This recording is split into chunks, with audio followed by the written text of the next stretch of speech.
Okay चलो शुरू करते हैं।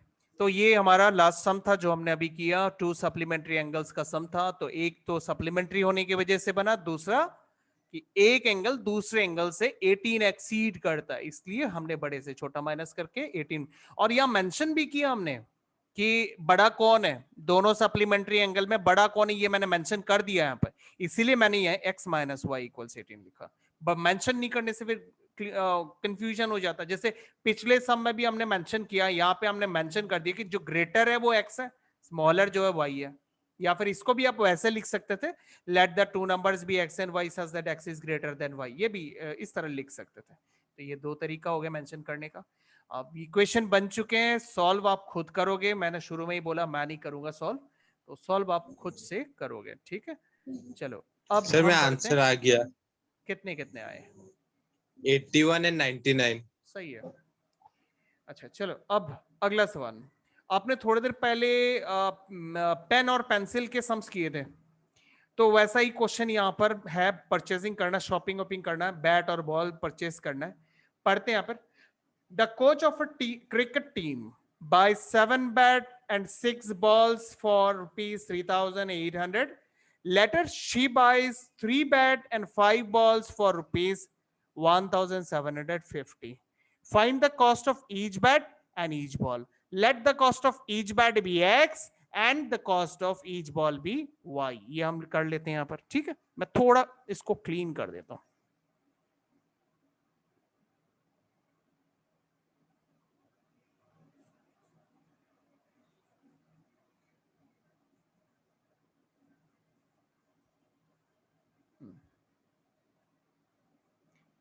अब ठीक है।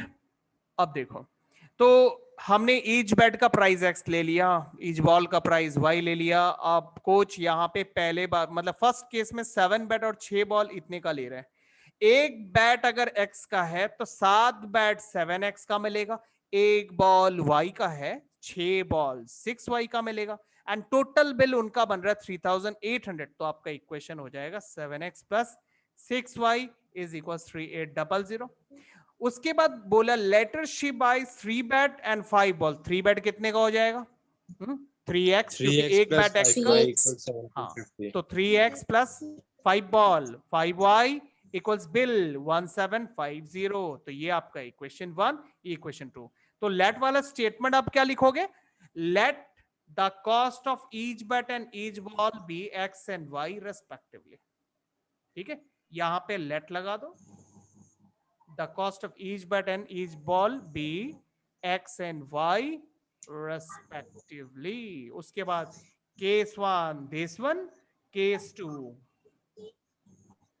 बस ये फॉर्मेट है, ठीक है। उसके बाद आप इसको सॉल्व करते रहो। चलो अभी आगे बढ़ते हैं, ये हमारा interesting some.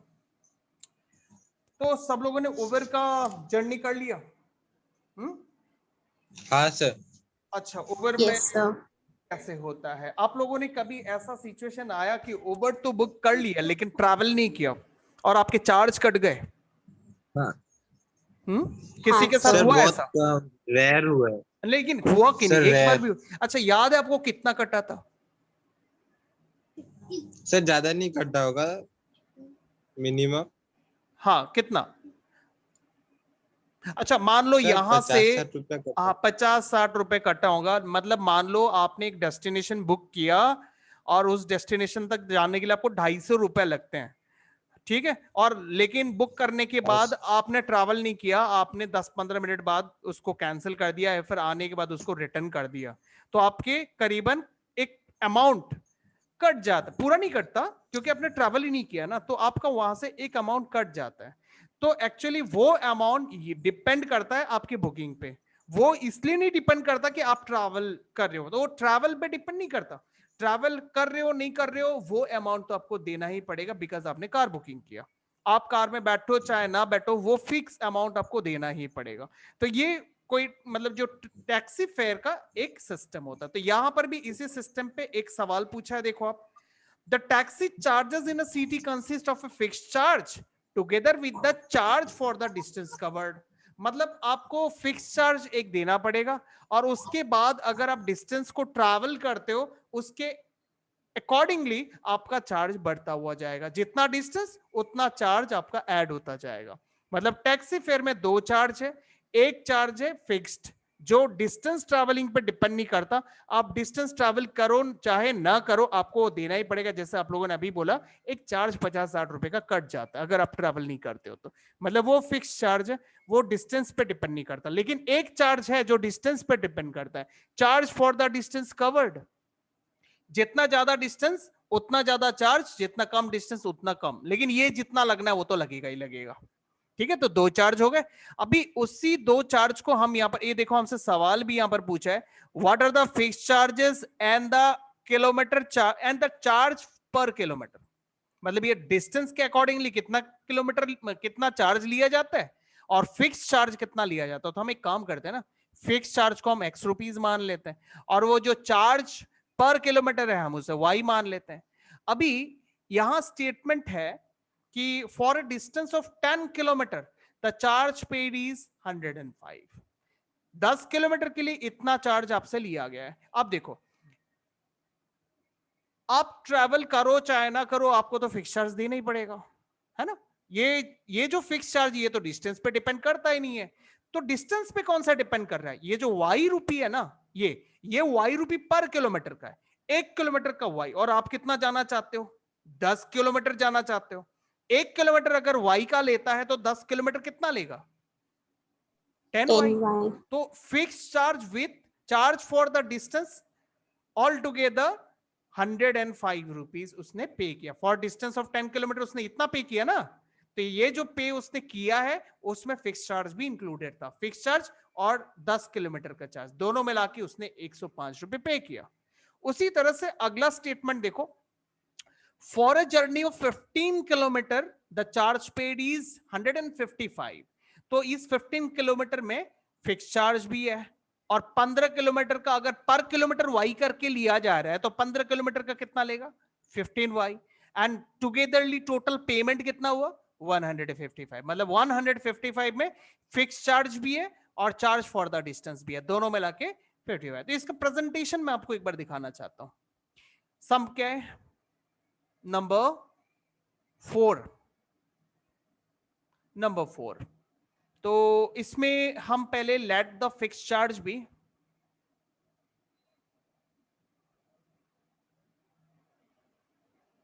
Rupees x and the charge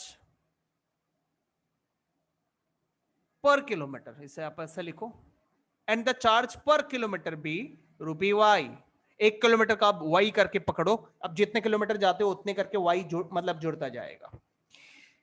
तो केस 1 में वो 10 किलोमीटर जाते हैं, उसमें फिक्स चार्ज के साथ 10 किलोमीटर का बिल अगर आप जोड़ दोगे तो वो 10 वाई है, तो टोटल आपको पे करना पड़ रहा है 105। ये हमारा फर्स्ट इक्वेशन। उसी तरह अगर हम केस 2 बनाए, केस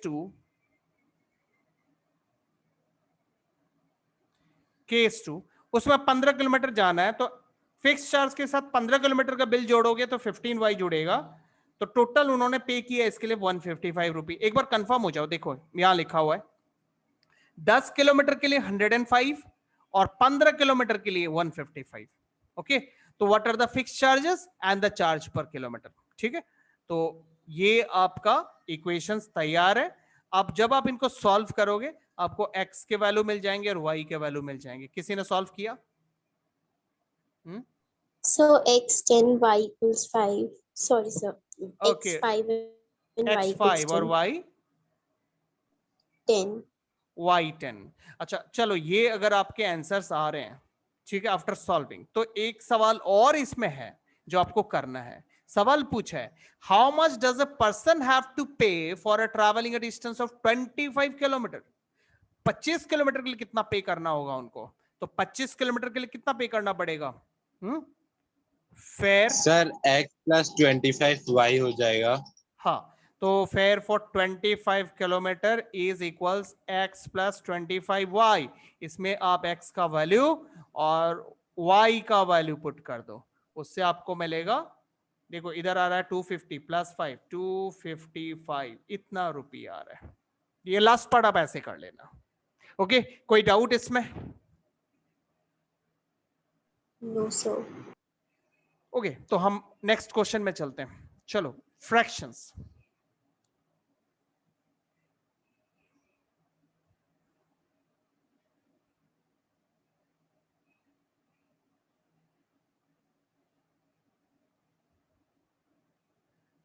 तो नंबर फोर में देखो क्या बोला, a fraction becomes 9/8 if 2 is added to numerator and denominator.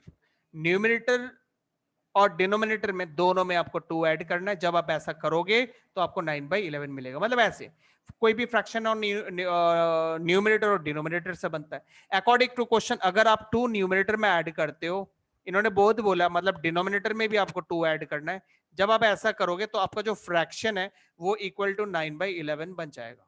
अब बात है यहाँ पर न्यूमरेटर और डिनोमिनेटर है कितना, क्योंकि सवाल पूछा फाइंड द फ्रैक्शन, तो फ्रैक्शन को हम x/y ले लेते हैं, क्योंकि न्यूमरेटर x और डिनोमिनेटर y, ठीक है, ये हम फ्रैक्शन ले लेते हैं। तो उसके बाद हम इक्वेशन को जैसे बोला गया, जैसा इन्होंने डायरेक्शन दिया कि भाई 2 ऐड करो दोनों में, तो हम न्यूमरेटर और डिनोमिनेटर में 2 ऐड कर देंगे। तो न्यूमरेटर हमने x लिया तो उसमें 2 ऐड करो, डिनोमिनेटर हमने y लिया उसमें 2 ऐड करो, तो आपका फ्रैक्शन 9/11 बन गया। वैसे ही सेकंड स्टेटमेंट में बोला गया, if 3 is added to both fraction becomes 5/6। तो न्यूमरेटर में आपने 3 ऐड करना है, डिनोमिनेटर में आपने 3 ऐड करना है, उससे आपका जो फ्रैक्शन है वो बन जाएगा 5/6। ठीक है, मैं इसको फॉर्मेट में करके आपको दिखाता हूं। सम नंबर कितना, 5। Let the fraction be x/y। Case one है 2 is added to both the numerator and denominator। तो न्यूमरेटर में भी 2 ऐड करो, डिनोमिनेटर में भी आप 2 ऐड करो, तो फ्रैक्शन बिकम्स 9/11, राइट? हाँ जी, 9/11। सो 9/11, बट ये स्टैंडर्ड फॉर्म में नहीं है, तो आपको इसको सिंप्लीफाई करना पड़ेगा। तो हम इसमें क्रॉस मल्टीप्लाई करते हैं, 11 + 2 into x + 2 into 11 equal to 9 into y + 2। Solve करने से आपको मिलेगा 11x + 22 इज 9y + 18। तो 11x - 9y is equals 22, right side में भेजो, 18 से माइनस करो तो -4। ठीक है, तो ये हो गया आपका इक्वेशन। -2 माइनस क्यों? क्योंकि 22 राइट में जाएगा तो सर नहीं, मतलब पूरा सॉल्व -22 कर दिया ना, इक्वेशन को। 18 - 22, तो 18 - 22 कितने होते हैं? सर मतलब पूरा इक्वेशन सॉल्व कर दिया तो -2 आएगा आंसर। ओ अच्छा, ये बोल रहे हो। हाँ अच्छा, x का वैल्यू -2। अच्छा, अभी दूसरा केस 2 भी बना लेते हैं। इसमें केस 2 में क्या डायरेक्शन दिया हमें, क्या बोला, फ्रैक्शन में कितना ऐड करना है? 3 is added to 3. both numerator and denominator, fraction becomes 5/6। तो case 2, x + 3 divided by y + 3 is equal to 5/6। Cross multiplication करके सॉल्व करोगे तो आपको मिलेगा ये छोटे छोटे कैलकुलेशन है, आप आराम से कर सकते हो। तो 6x - 5y is equals how much? -3। ठीक है, ये आपका सेकेंड इक्वेशन और ये आपका फर्स्ट इक्वेशन। उसके बाद आप सॉल्व करो। ठीक है, तो ये आगे का पार्ट आप करके x और y निकाल के फिर फ्रैक्शन को बता दो कितना फ्रैक्शन है। नेक्स्ट नंबर 6, x = -3 और y इक्वल्स, वो सर y नहीं किया है। ऐसा तो नहीं होना चाहिए, निगेटिव में तो नहीं आना चाहिए था आंसर। निगेटिव तो नहीं आना चाहिए था।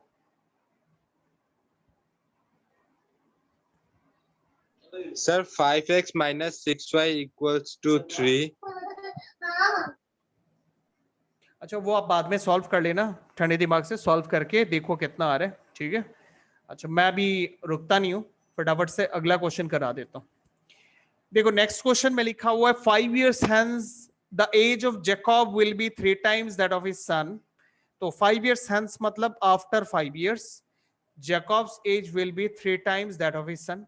और यहां लिखा 5 years ago Jacob's age was 7 times that of his son। ये फ्यूचर है, 5 years hence, और ये 5 years ago past tense है। अब फ्यूचर का आप अगर मेरा एज नहीं जानते हो तो आप बता सकते हो मैं 5 साल पहले कितने का था? आपका एज -5। हाँ, बट आप एक्यूरेटली नहीं बता पा रहे हो क्योंकि आप मेरा प्रेजेंट एज जानते ही नहीं हो। ठीक है, उसी तरह आप ना तो मेरा फ्यूचर का एज भी बता सकते हो, मतलब जब तक किसी बंदे का फ्यूचर नहीं जानते हो आप ना तो पास्ट बता सकते हो ना तो फ्यूचर। ठीक है, सॉरी, मतलब प्रेजेंट एज जब तक आप नहीं जानते हो तब तक आप फ्यूचर या पास्ट का एज डिटेक्ट नहीं कर सकते हो। यहां पर कुछ ऐसा ही जैकब और सन के बीच में भी होगा। सन और जैकब के बीच का प्रेजेंटेज आप नहीं जानते हो, दैट्स वाई पहले आप जैकब और सन का प्रेजेंटेज ले लो, उसके बाद आप आराम से उनका फ्यूचर का एज 5 years हैंस जैकब कितना हो जाएगा और सन कितना हो जाएगा पता लगा सकते हो। तो let Jacob be x and son be y. तो 5 साल बाद 5 years हैंस जैकब कितना हो जाएगा? कितना हो जाएगा जैकब? 3y। नहीं नहीं कैसे? अरे जैकब प्रेजेंट में कितना है? x, और X। 5 साल बाद वो 5 साल बड़ा होगा, 5 साल उसके और बढ़ जाएंगे। 5 x plus x 5 plus 5। x plus 5 और सन जो अभी y है वो 5 साल बाद 5 years hence वो 5 साल बड़ा हो जाएगा। 5 साल बड़ा मतलब अभी जितना है उसमें 5 और ऐड हो जाएंगे उसके एज में। तो ये है उनके एज 5 साल बाद। अभी इन दोनों एज में कंपैरिजन है। Jacob will be 3 times that of his सन, मतलब जैकब का एज जितना होगा वो सन के एज का 3 times होगा, मतलब Jacob equal to 3 times of y plus 5। आप इस स्टेटमेंट को मैथमेटिकली डायरेक्ट भी कन्वर्ट कर सकते हो, मैं आपको समझाता हूं। जैकब में जैकब का एज डालो, will be equal to sign होता है, जैसे मैंने आपको समझाता है different form of be maths में इक्वल टू होता है। तो जैसे will be, shall be, past tense में वाज, वेयर, प्रेजेंट टेंस में इज, एम, आर, ये सब इक्वल साइन होता है मैथ्स में। 3 times का मतलब होता है 3 मल्टीप्लाई, किसके साथ 3 मल्टीप्लाई? सन के एज का, और सन का एज कितना है? y plus 5। चलो मैं इसको आपको फॉर्मेट में दिखाता हूं। चलो number 6, let the present age, let the present age of Jacob be x years and the present age of son be y years। ठीक है, case one, after 5 years, 5 years hence का मतलब होता है after 5 years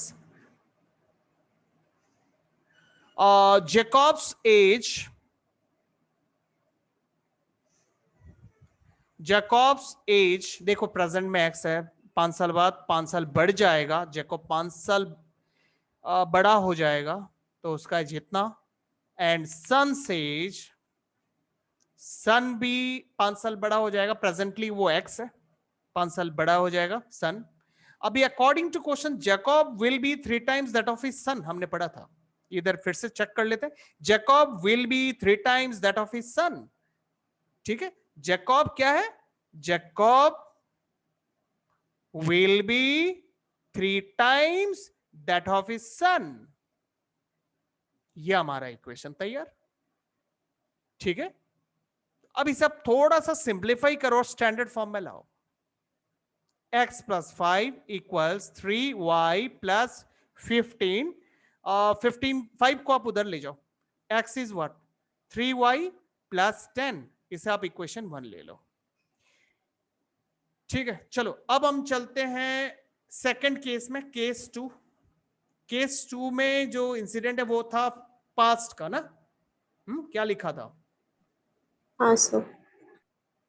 5 years ago Jacob will be 7 times that of his son। अच्छा 5 साल पहले Jacob अभी जितना है उससे 5 साल छोटा था, x माइनस 5, और सन अभी y है तो 5 साल पहले उससे 5 साल छोटा था, y माइनस 5।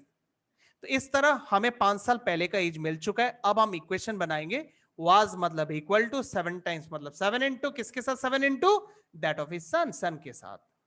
ठीक है, तो हम चलो इन डिटेल में इसको करते हैं। बिफोर 5 years,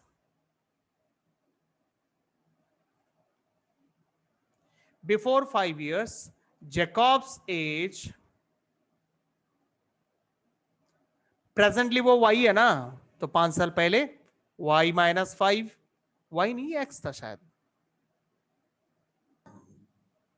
हाँ सर, x माइनस 5, और सन एज प्रेजेंटली y है तो y माइनस 5 years। अब अकॉर्डिंग टू क्वेश्चन जो इक्वेशन है वो है Jacob means what? Jacob means y X minus 5. x minus 5, was मतलब इक्वल टू 7 टाइम्स मतलब 7 इंटू, और फिर दैट ऑफ हिज सन मतलब y माइनस 5। 7 टाइम्स था ना, एक बार कंफर्म करूंगा मैं, 7 हाँ टाइम्स। सर। हाँ, हाँ तो सर, अब इसे आप सॉल्व कर दो। x minus 5 is 7y minus 35। अब मैं माइनस 5 को राइट साइड में ले लेता हूँ। x is what? x is 7y minus 7y 30। minus 30। हाँ, ये आपका सेकंड इक्वेशन है। अब आप first equation and second equation को जैसे खुशी वैसे सॉल्व कर दो, हाँ, अलजेब्रिकल मेथड से, और x और y निकाल लो। ठीक है, मैंने आपको काफी सारे सम समझा दिए। अभी जितने सारे सम्स कराए ये आप सॉल्व करो, इनके आंसर्स निकालो, और उसके बाद एक टास्क मैं आप लोग को देता हूं, वो आप लोग करो।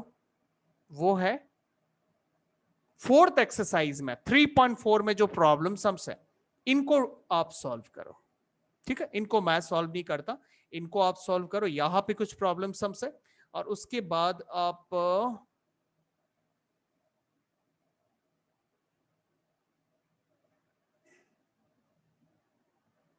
3.5 में भी आपके पास कुछ प्रॉब्लम सम्स है। ये देखो, ये जो हॉस्टल वाला है ना क्वेश्चन, पहला वाला, ये वही टैक्सी फेयर वाला जैसा क्वेश्चन है। Hostel fix charge and the remaining depend upon the number of days one has taken food in the mess, मतलब खाना खाने पे डिपेंड करेगा कितना एक्स्ट्रा बिल लगेगा, आपको 400 लगेगा। ये तो ये टैक्सी फेयर जैसा क्वेश्चन, ये आराम से कर सकते हो। ये फ्रैक्शन वाला क्वेश्चन है, आराम से कर सकते हो। ये एग्जामिनेशन का मार्किंग सिस्टम है, ये भी आप आराम से कर सकते हो। तो ये सारे क्वेश्चंस आप लोग करो। ठीक है, तो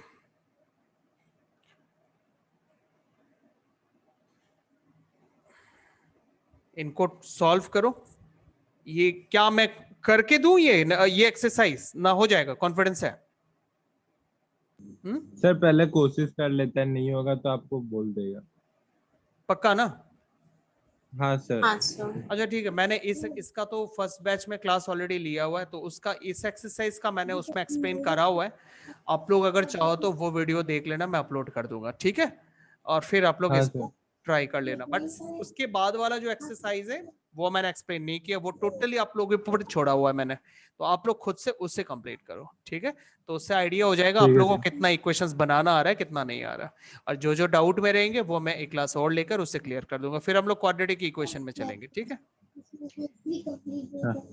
ये एक्सरसाइज आप लोग कर लेना। सर वो वाला बैच का और अभी का रिकॉर्डिंग दे दीजिएगा ना। ठीक है, मैं भेज दूंगा आप लोगों को। ठीक है, चलो आज के लिए इतना ही। Good night. फिर सर बोलो। सर आपने ना good night last sir. Class की रिकॉर्डिंग भी